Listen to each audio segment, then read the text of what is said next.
Switchcraft is brought to you 3 times a week on Tuesdays and Thursdays at 3 p.m. U.S. Eastern and on Saturday at whatever time I can get to it. Tune in live over at twitch.tv/runjumpstomp. This episode of Switchcraft is brought to you by Benji Kong. Support Switchcraft and my other content for as little as $1 at patreon.com/runjumpstomp.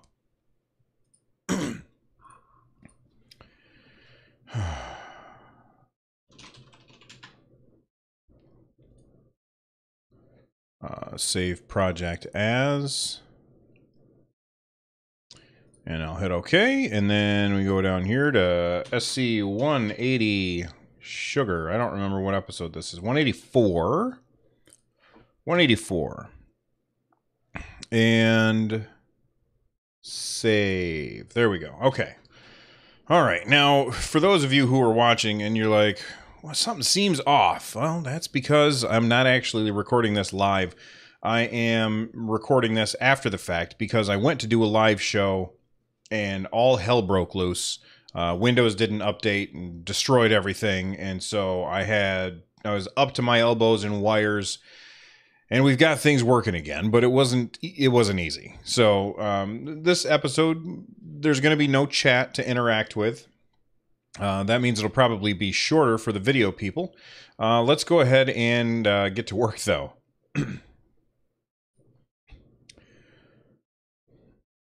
Episode 184 of Switchcraft is brought to you by OP Seat. Head on over to runjumpstomp.com/OP Seat to directly support my show and get a fantastic gaming chair that can support you. I'm sitting in one right now, and it's fantastic. Sponsor. All right, here we go. So the first story for today is a tweet from Nintendo, and they have an adjustable charging stand, which was going to be available on July 13th. The stand is, it's basically just a USB-C port with a kickstand on it. One thing that I will note about it is I like that the kickstand takes up the whole width of it, and it's not just the little tiny flimsy kickstand. Which reminds me, my son lost the kickstand to his Nintendo Switch, so now I need to go and find where is it that we can order a new kickstand for the Switch, because he's like, I can't play with my friends now. So that's understandable that he's upset about that. But this is basically a USB-C port on its side so that you can set the Switch into it. We've seen things like this before, but this is an official one from Nintendo. If I go ahead and click on this link right here, it's going to take me to their website, and it costs $20. So that's, I don't know, I think that's a little expensive, but it comes with the peace of mind that you know that it's an officially licensed product, and Nintendo's, they've made sure that it's going to work, unlike the Nico ones. So if you're going to get a charger that will allow you to play the Switch while it's charging in tabletop mode, then I think this is the one that you want to go for. All right, so let's go ahead and name that charge. And we'll close that, and we'll close that, and we'll go to the next story. Excuse me.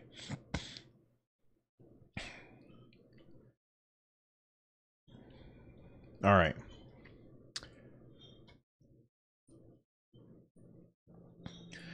So there's a tweet from a guy named Tiago Sonobe, and if I butchered the guy's name, I'm real sorry. He says, left Bandai Namco Studios before the production on Super Smash Bros. Began, but the rendering engine it is built on was made by me, hashtag Super Smash Bros. Switch. All right, so a lot of people are looking at this and they're saying, this confirms that it's a new game. Well, we don't know when he made that the rendering engine. He could have made that at any time. He could have made that forever ago. And that doesn't mean that it's a new game. It also doesn't mean, this could be just somebody making something up. However, right after this was tweeted, it was very, very quickly taken down.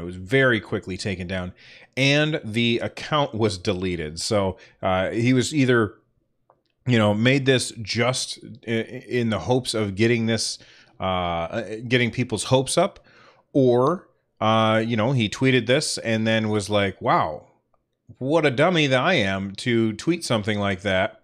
Let me delete this, and you know what? I'll go ahead and delete my account as well. And, hopefully this guy still has a job. He works for Nintendo now. He's been working there for quite a while, I think. I think he left about 2 years ago. And in those 2 years, there could have been a lot of stuff made. According to his LinkedIn profile, he left Bandai Namco over 2 years ago. I don't know if this means it's a new game or not. Again, if you ask me, it doesn't matter if if Smash is a new game or not. It really doesn't matter, because one way or the other, I'm sure it's going to be a fun game. And if it's just a port for the Wii U, from the Wii U, with the 3DS stuff built in, then I'm all for it. I think that's fine. And if it's not, if it's a brand new thing, then I'm also fine. And I probably spent, I think it was like a 17-minute video talking about this at one point. And you can find that over on my YouTube channel, where I go through all of the pros and cons of what it could be, what it is, and whatever. But this is a rumor, just because this guy tweeted something doesn't mean that it's real. It's not like it's verified. It's not like it's a verified account on Twitter. If it were, I'm sure the guy wouldn't have deleted it quite so hastily, because those cost a pretty penny, apparently. So, just take it with a grain of salt. Speaking of rumors, a lot of people have been talking about the Walmart leak. And there's a couple things that make me doubt its authenticity. I'm not going to get into it, because it really, all this hand-wringing about whether or not it's real is beside the point. But I will say one reason why I doubt that it's correct. And that's the fact that when Nintendo did their investors meeting back in April, I think, it might have been in March, I can't remember, but a couple months ago, I believe, one of the things that they said was that they had planned on bringing out Pokemon in fiscal year 2018, which would be anytime between April of this year, April 1st of this year and March 31st of next year, 2019. So they had said that fiscal year 2018 is when we plan to see Pokemon for the Nintendo Switch. And when they talked about Metroid Prime 4 for the Nintendo Switch, they said to be determined. So I think just me and just about everybody else who looked at that, we said to ourselves, that probably indicates that Metroid Prime 4 will come out after Pokemon. And if the Walmart leak is to be believed, that shows that Metroid Prime 4 is on there and Pokemon is not. And that kind of causes a red flag with me, especially because Pokemon for Nintendo Switch, from what we have heard, has been in the localization process for a few months now. And there's been no word at all about whether or not Metroid Prime 4 has been in the localization process. So, again, take rumors with a grain of salt.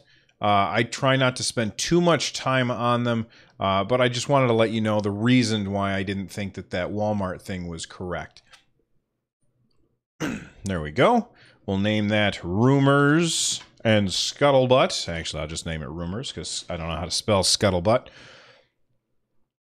And here we go. I'm not going to click on this because it's a trailer. Okay. And so I won't show this. So let's go ahead and hit record.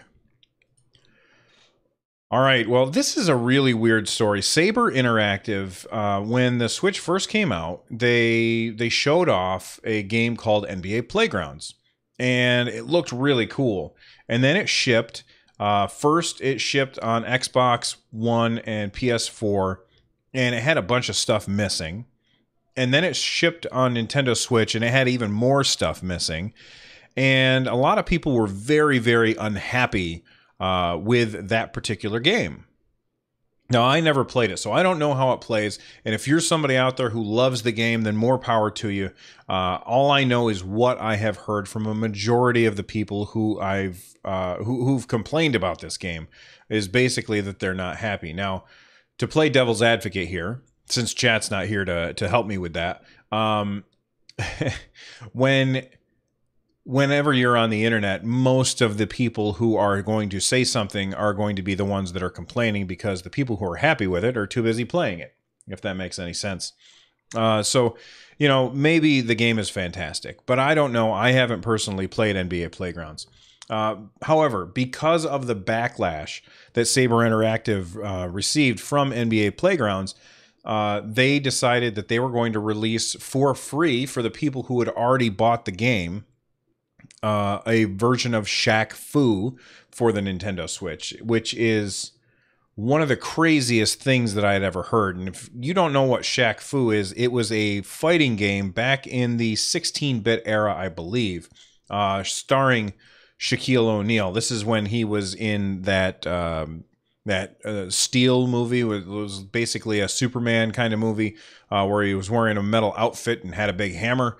And he was, big time in the NBA, and like Shaq was just everywhere. And sure enough, they made a video game starring him, which is a fighting game with basketball themes, which is like one of the weirdest ideas that I'd ever heard of.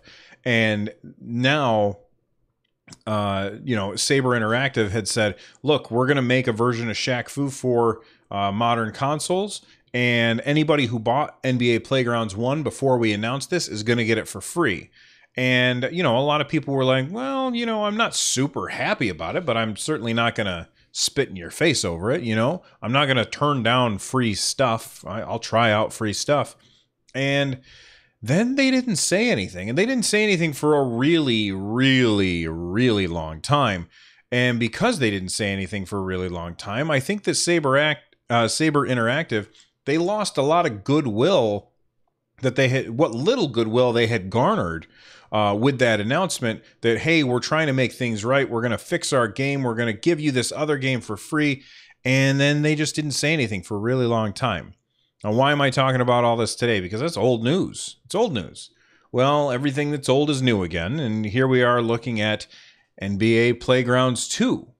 There's a trailer for it. You can click on the link in the show notes. And I got to say, the trailer looks fantastic. Now, I'm sure that's PS4 footage or Xbox One footage because it looks gorgeous. It looks really good. And I doubt that that's Nintendo Switch footage. Not because the Nintendo Switch can't pull off gorgeous graphics, because it certainly can.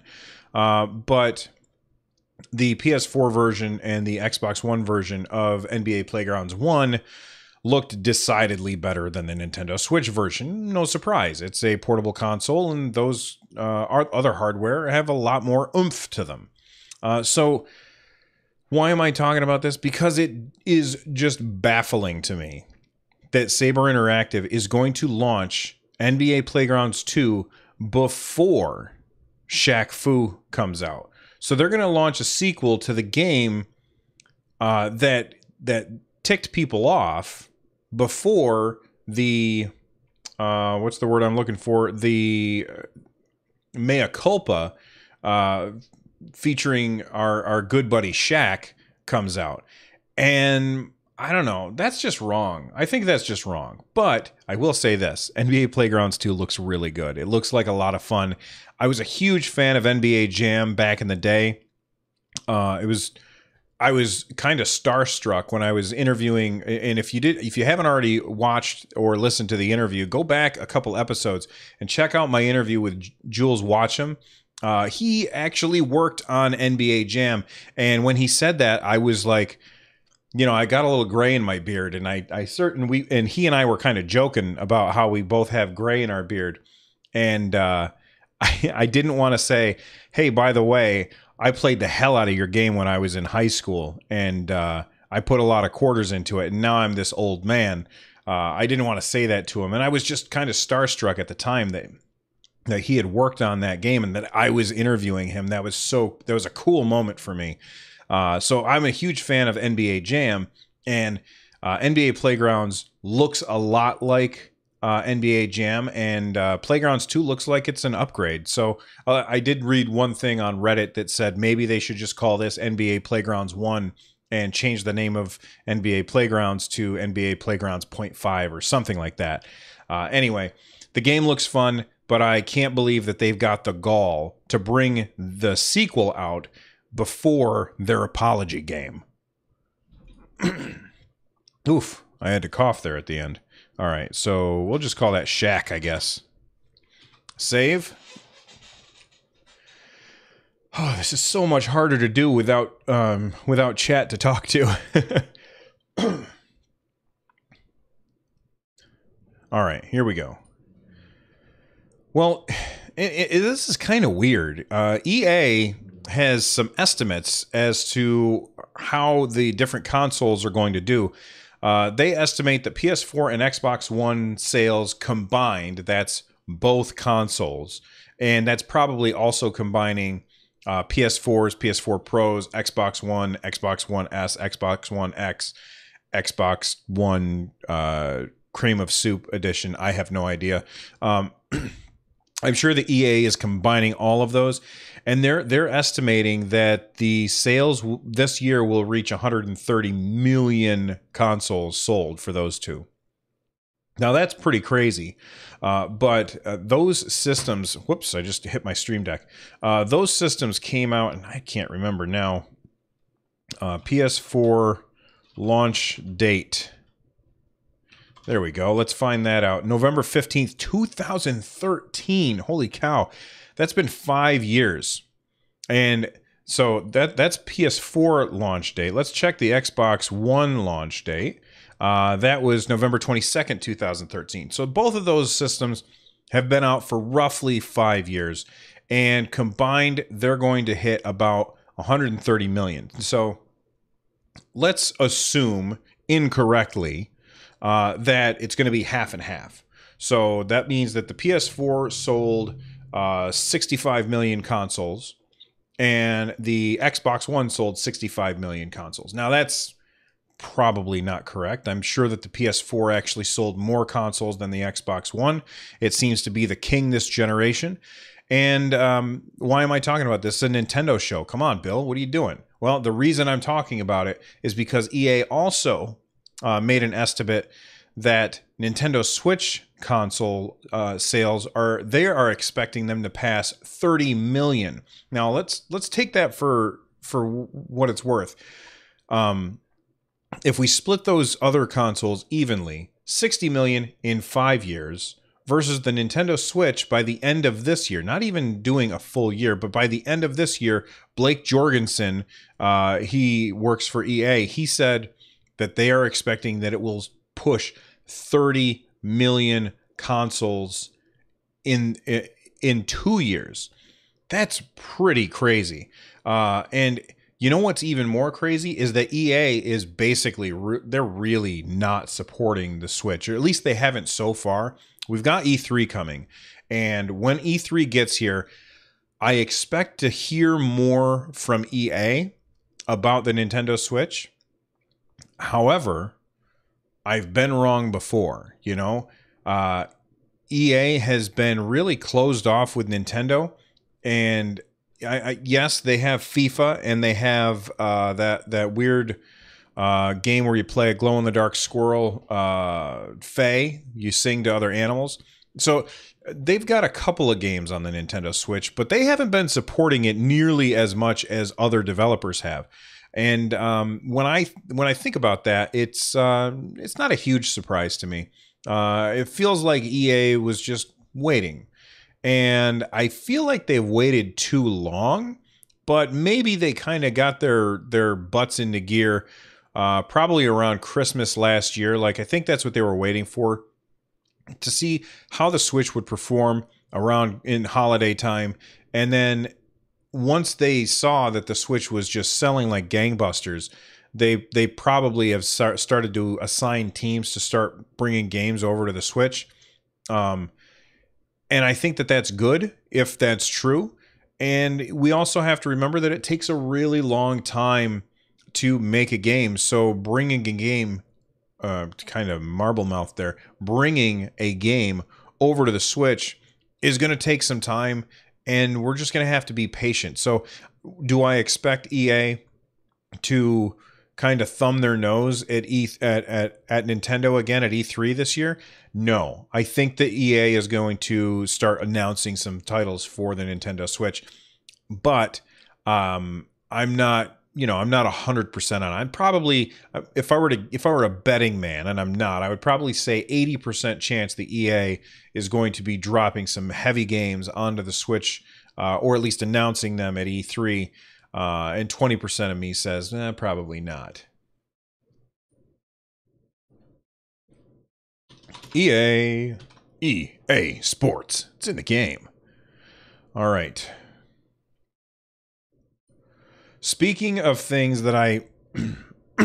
excuse me. Let me start that one over. All right. Speaking of things that I did not expect to come to the Switch, Monster Hunter Generations Ultimate is going to be coming to the Nintendo Switch. This comes from Polygon. And I guess what... Okay. So right now, there is a game on the Switch, a Monster Hunter game on the Switch called Monster Hunter Double Cross. And from what I understand, Monster Hunter Double Cross was called Monster Hunter Generations over here in the States. And it was a 3DS game. Now, on the in Japan, Monster Hunter Double Cross, which is, I think, the same thing as Generations, and if I'm wrong, please feel free to correct me. Over here in the state, or I'm sorry, over in Japan, that got ported. That got ported to the Nintendo Switch, and if you want it, you can get it no matter what region you're in because it's region free, but it was never translated or localized for an English-speaking audience. So a lot of people have just been like sitting there twiddling their thumbs waiting for Capcom to do something with the Monster Hunter series on Nintendo because traditionally Monster Hunter has been a Nintendo franchise. I mean, not by Nintendo, but it's been a game. Like the past Monster Hunter games have been on Nintendo platforms quite a bit. And when Monster Hunter World came out, a lot of people were like, "Hold on, is that coming to the Switch?" And Capcom said, "Well, this engine wouldn't really make sense for us to try and downgrade everything in order to get it to run at an acceptable frame rate on the Switch. It just wouldn't really be something that we want to invest the money in." So what they do instead, it sounds like they are localizing Monster Hunter Double Cross, or if I'm wrong about that, then they are just porting Monster Hunter Generations with some bonus stuff. It says here, in Monster Hunter Generations Ultimate, players will have the chance to work together with up to 3 other players over local and online multiplayer simultaneously. They will be able to transfer over their save data from the original Monster Hunter generation. So this is exactly the same thing that happened in Japan. If you had Monster Hunter Cross on the 3DS in Japan, you could transfer your save over to Monster Hunter Double Cross, and you could even play with somebody who was on a 3DS and you being on the Nintendo Switch over in Japan. So that's pretty cool. Now, here's the one thing that I want to make sure that people understand about this.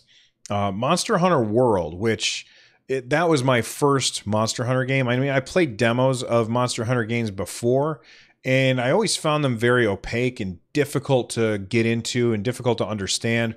And Monster Hunter World, I love that game. Like, I probably got 40 hours into it, and that's a lot for me. I usually don't spend too much time on one game. So for me to have 40 hours on a game, it must be pretty damn good.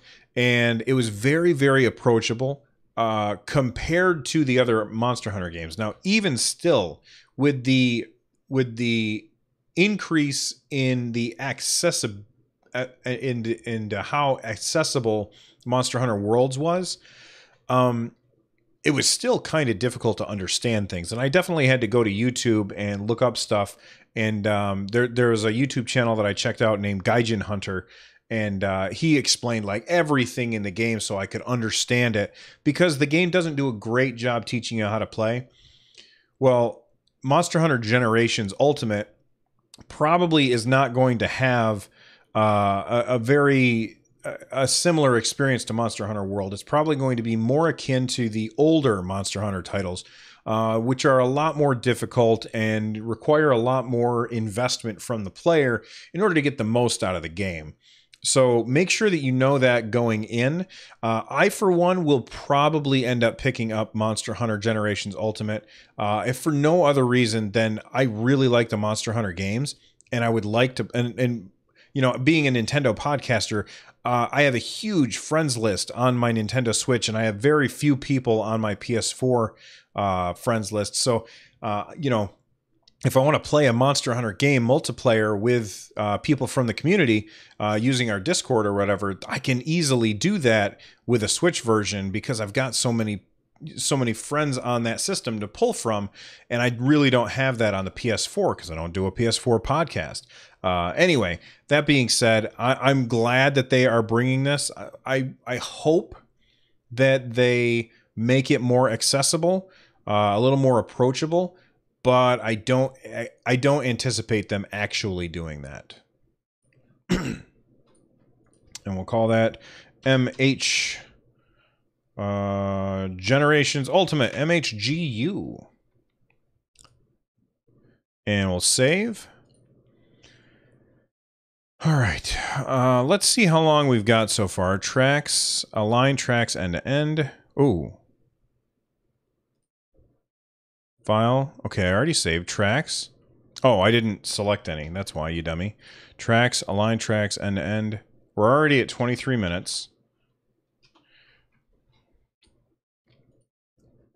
So I am going to hit these last two stories quick. All right, let me lightning around these last two stories real quick. Number one is Nintendo... no, not Nintendo. Crash Bandicoot Insane Trilogy for the Nintendo Switch has actually had its release date moved up to June 29th. This is via Nintendo Everything. And that's actually kind of surprising. Most of the time we see games get delayed, but it looks like Crash Bandicoot Insane Trilogy is coming on June 29th. So that's pretty big news. I know that there's a lot of people, especially in my community, that are big Crash Bandicoot fans. I never played a Crash Bandicoot game, and so you know, I'm not a huge fan of them or of those games, but I've heard they're fantastic. And you're getting 3 games for the price of 1. I think that's a really good deal. The next story is from Japanese Nintendo on Twitter, and all it basically is there's a website called Ryokutia2089.com, and they are saying that there is some kind of big news coming to Splatoon 2 on June 9th. Now, that is like a couple, like I think that's like 2 days, maybe 3 days. That's a few days. It's days. It's time. It's a little bit of time before E3. So, like, they say huge Splatoon news. I don't know how I feel about them saying huge Splatoon news. Let's see. It says the news. Oh yeah, the official, not official, but this Ryokuta, the translation from Google Translate says Splatoon, the news that impact shocks the world on June 9th is released. So they're expecting this to be some pretty big news. I'm going to hold my reservations back and say it's probably not going to be super huge news. And the reason why is dropping that right before E3. My guess is they want to get that. Actually, you know what? It makes sense for it to be big news. Whatever the big news is, it makes sense for them to drop some big news about Splatoon 2 right before E3, get people talking a little bit, and make sure that that news is not detracting from the other stuff that they're announcing at E3. So Nintendo knows how big Splatoon is. Again, this is just a rumor, but if this rumor is true, I feel like that's a good move by Nintendo. You drop this right ahead of E3. You get people talking about Nintendo. Maybe more people will tune into the Nintendo Direct when it happens at E3. And then more people are going to be talking about more Nintendo stuff. But if you drop this Splatoon news right in the middle of all of your other announcements, that might distract from them. So I think that's probably a good move. Excuse me. Sorry about that cough, YouTube people. We'll just call that LR. Save. All right. All right, real quick, we've got an email from Joel. Joel says, I am cautiously optimistic for the online service. He's referring to my previous episode where I kind of unpacked all of my thoughts and feelings about the Nintendo Online service details that were released last week. But he says, I'm cautiously optimistic for the online service. The price is low enough that even getting what we have now, plus online NES games and cloud saves, is worth it to me. However, I really hope we will see more games embracing online. I've been waiting forever for a Mario Party Online to play with my siblings across the country.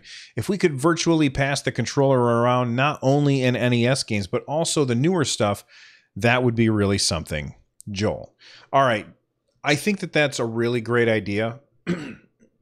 The one thing that I think about is like Mario Party games, they tend to take a really long time. So playing them online is going to lead to a lot of people disconnecting.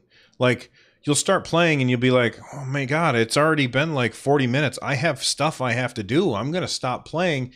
And now you disconnect and the person you're playing with is like, what the hell, man? I was having fun. Why would you ruin that? Now, playing with your siblings, that seems cool. You know, playing with somebody that you know, that seems like a great idea.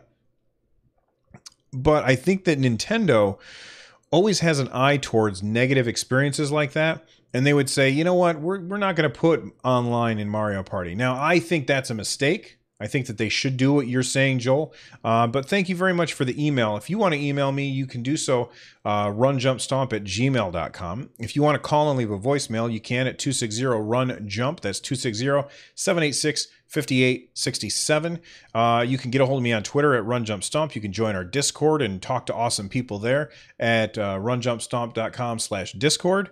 And I think I listed all the ways that you can get a hold of me. Just look for Run Jump Stomp. You'll find me all over the place. I want to take a second and thank Pagiami for the review on Apple Podcasts. They gave 5 stars, and they said a very fun show to listen, especially for anyone's a Nintendo fan or a video game fan in general. Totally worth your time. Mark also gave 5 stars and said it's a great, short, simple, and comprehensive podcast for the Switch. Big thanks to you guys for reviewing the show. It really does help get the visibility up there. It brings new people to the show. And when more people are listening, it makes it much easier to create content like this. Speaking of content like this, if you are looking for ways to support this content, you can do so by heading on over to runjumpstomp.com/thank-you. And once you're there, any of the links there will definitely help. If you want to watch the live shows, make sure that you check them out. They're a lot of fun, although this episode's not live just because of technical difficulties. But if you want to watch the live show, I record this every Tuesdays and Thursdays at 3 p.m. U.S. Eastern, and on Saturday at whatever time I can get around to it. So make sure that you check that out at twitch.tv/runjumpstomp. And of course, you can watch the videos after the fact over at youtube.com/runjumpstomp. Anyway, oh gosh, there's one more thing that got dropped into the show notes, and that was from, somebody dropped it in the link. Arslia dropped this in at the last minute. They said Nintendo of America on Twitter.